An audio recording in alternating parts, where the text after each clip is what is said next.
بسم اللہ الرحمن الرحیم کہ اپنی بیوی سے آدمی آگے اور پیچھے دونوں سے جماع کر سکتا ہے۔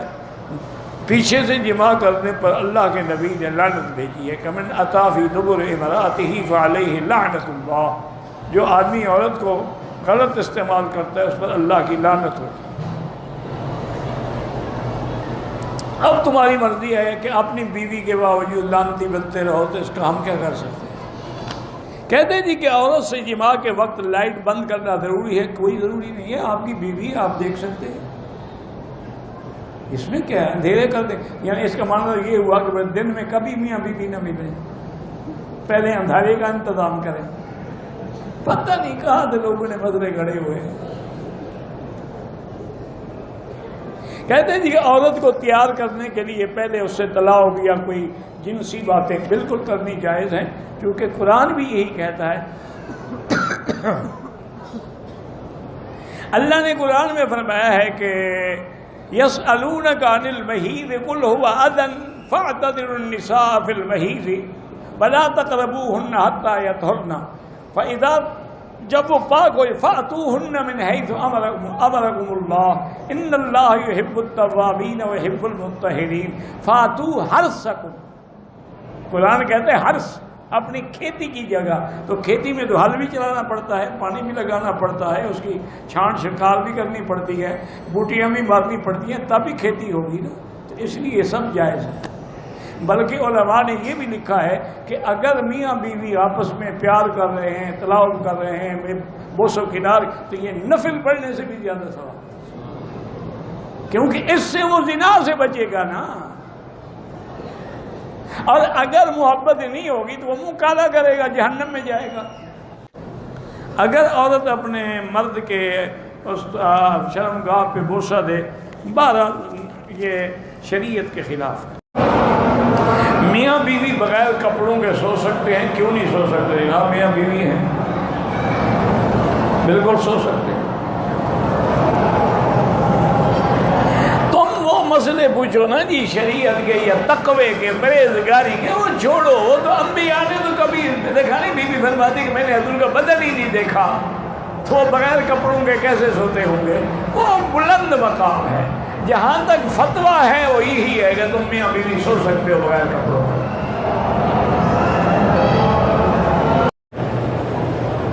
میاں بیوی کو ایک دوسرے کے جسم کے ساتھ تک دیکھنا جائز ہے، سب کچھ دیکھنا جائز ہے، دیکھنا تو منع نہیں ہے۔ ہن لباس لکم وانتم لباس لہن۔ کہتے ہیں کہ اگر میاں بیوی ملیں اور نطفہ جو ہے وہ باہر ضائع کر دیں تاکہ حمل نہ ٹھہرے، اگر اس پہ عورت بھی راضی ہو اور کوئی مجبوری بھی ہو تو جائز ہے، ورنہ جائز نہیں ہے۔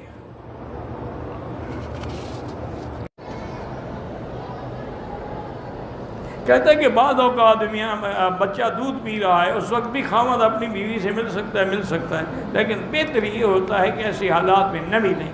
چاہے بچہ دودھ پینے والا ہو، اس کے دماغ میں ہر چیز آتی ہے جو کچھ تم کر رہے ہو۔ وہ ایک کمپیوٹر ہے، اس میں فیڈ ہو رہی ہے ہر چیز۔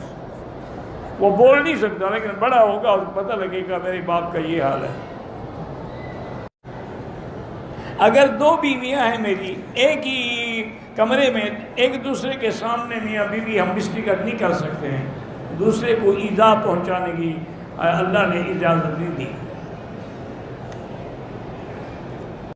ایک ہی وقت میں 2 یا 3 بیویوں سے جماع کر سکتے ہیں؟ جی کر سکتے ہیں، کیوں نہیں کر سکتے؟ اگر اللہ نے تمہیں طاقت دی ہے کر سکتے ہیں۔ اور یہ تو حدیث میں بھی ہے، میرے آقا جب حج پہ تشریف لا رہے تھے تو ساری بیویاں ساتھ تھیں، اور آخر میں آپ کی 9 بیویاں تھیں، 11 سے نکاح ہوا لیکن آخر میں 9 تھیں۔ وہ 9 کی 9 بیویاں ساتھ تھیں۔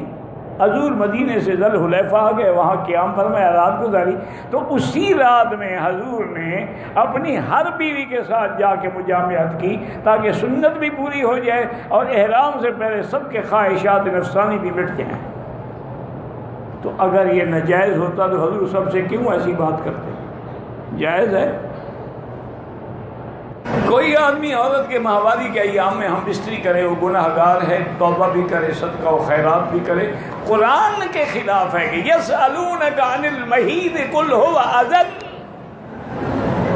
حیض کی حالت میں عورت سے ملنا فرمایا اللہ نے پلیدی ہے، تکلیف ہے، فاعتزلوا النساء فی المحیض، بالکل دور ہو جاؤ، حیض کی حالت میں ان کے قریب نہ آؤ۔ اچھا یہودی تو یہ کرتے تھے کہ اگر عورت حیض میں ہو ان کے گھر بھی نہیں آ سکتی تھی، دوسرے کمرے میں رہتی تھی، برتن بھی دوسرے، کپڑے بھی دوسرے، کھانا بھی الگ، ہر چیز الگ۔ لیکن اسلام نے کہا کہ نہیں، یہ سزا تو نہیں، اکٹھے رہ سکتے ہو، بیوی کھانا بھی پکا سکتی ہے، میاں بیوی کھانا اکٹھے کھا سکتے ہیں، بلکہ ایک بستر پہ لیٹ بھی سکتے ہیں، لیکن جماع کرنا جو ہے وہ حرام ہے۔ اور یاد رکھیں کہ حیض کی حالت میں جماع کرنے سے دونوں کو ایسی ایسی بیماریاں لگتی ہیں پر جن کا دنیا میں کوئی علاج ہی نہیں۔ یہ ایڈز کہاں سے آیا ہے؟ اسی سے تو آیا ہے نا، کیونکہ ان کے نزدیک تو ہے شاید کچھ ہے، کنڈم چڑھا لیا اور بس ٹھیک ہے، کام کر لیا۔ انا للہ و انا الیہ راجعون۔ نتیجہ یہ نکلا ہے کہ آج کتے کی موت مر رہے ہیں، دوائی کوئی نہیں دنیا میں۔ قرآن کی مخالفت کرو گے تو مر جاؤ، اگر غلطی ہو گئی کہ توبہ کرو، اور بلکہ 1 دینار کے قریب صدقہ بھی کرو۔ صحیح حدیث میں ہے، ایک آدمی نے، مکے کا آدمی تھا، اس نے انصاری لڑکی سے شادی کی، یعنی لڑکی مدینہ منورہ کے انصار کی تھی، شادی کرنے والا مکے کا مہاجر تھا۔ میاں بیوی جب رات کو اکٹھے ہوئے، اب وہ بیوی کو کہا ایسے لیٹ جاؤ، کھڑی ہو جاؤ، ایسے بیٹھ جاؤ، ایسا۔ اس نے کہا کیا کہتے ہو تم؟ ہم تو صرف سیدھا سو کے جماع کراتی ہیں۔ انہوں نے کہا یہ کیا مطلب ہے جب شریعت میں؟ انہوں نے کہا نہیں، بالکل حضور سے پوچھیں گے، پھر اس کے بعد جیسے تمہاری مرضی آئے کرنا۔ انہوں نے کہا ٹھیک ہے۔ صبح کو حضور کی خدمت میں آئے، انہوں نے پوچھا، انہوں نے فرمایا کہ ہاں بس عورت کا پچھلا حصہ استعمال نہ کرو، باقی تمہاری مرضی ہے، کھڑے ہو کے، بیٹھ کے، لیٹ کے، جو چاہو کرو۔ فاتو حرثکم انا شئتم۔ تو یہ میری بیٹی ایسے مسئلے ہوتے ہیں، کوئی اس میں یہ بات نہیں کہ میں کیوں جواب دیتا ہوں، یہ دینا پڑے گا، ورنہ وہ تو ساری زندگی پھر چوستے رہیں گے۔ کہتے ہیں جی کہ میاں بیوی ملنے سے پہلے دعا، کپڑے اتارنے سے پہلے دعا مانگ سکتے ہیں، اللہم جنب الشیطان عنا وجنبنا ما رزقتنا منہ، یا اعوذ باللہ پڑھ لیا۔